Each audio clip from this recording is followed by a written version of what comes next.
Supreme Magus, Web Novel, Chapter 321, Goodbyes Part 1. Floria and Freya were both surprised by their rankings. Even 7 months after the events with Nalir, they still had to completely recover.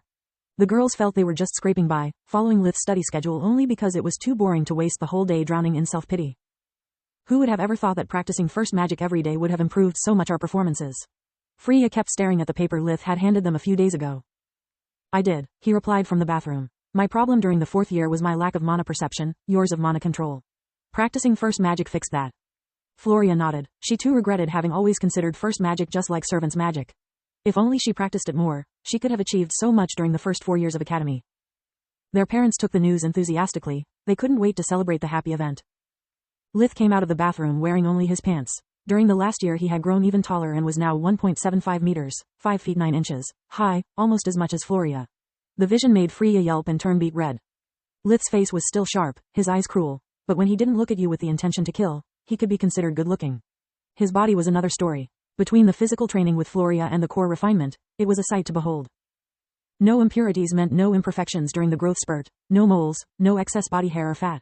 Every inch of his body was chiseled like that of an Olympic athlete at his prime. Why don't you cover up? She said, turning half sideways, looking at him with one eye only. First, this is my room. Second, you should be used to my presence as much I am to yours since we spend almost all day together.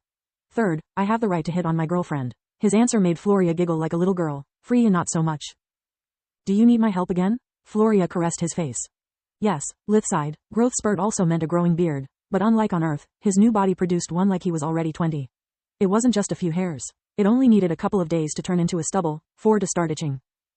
To make things worse, Lith couldn't resort to magic for shaving.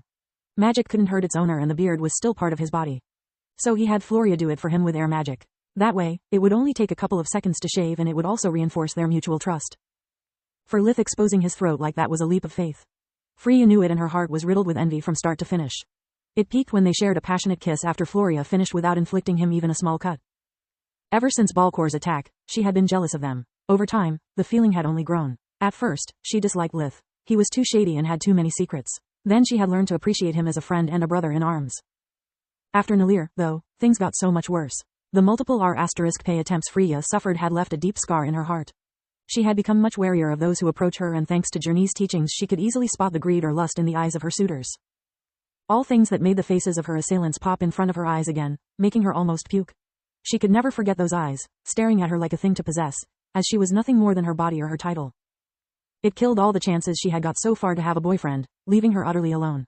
After spending so much time together during the 5th year, Freya felt she was to a dangerous crossroad.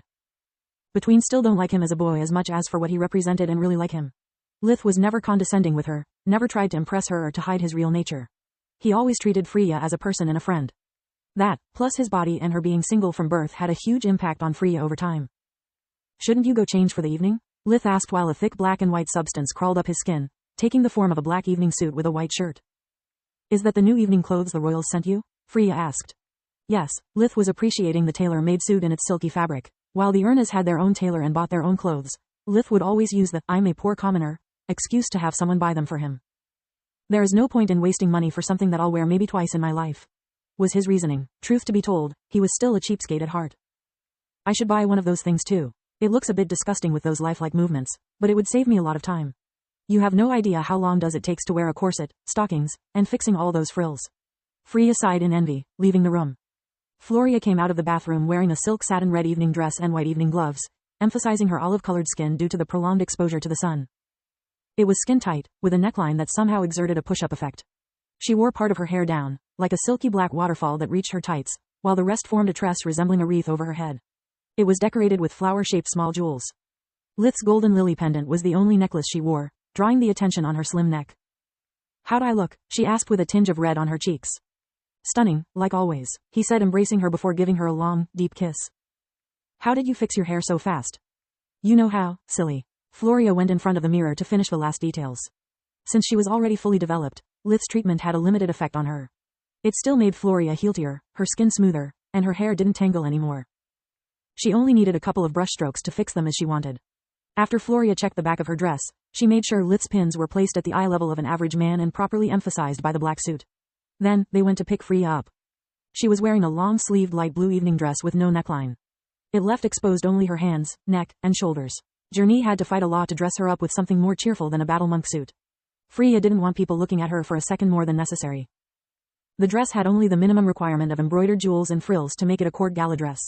Even with little to no makeup and all her efforts to be as inconspicuous as possible, she was still lovely.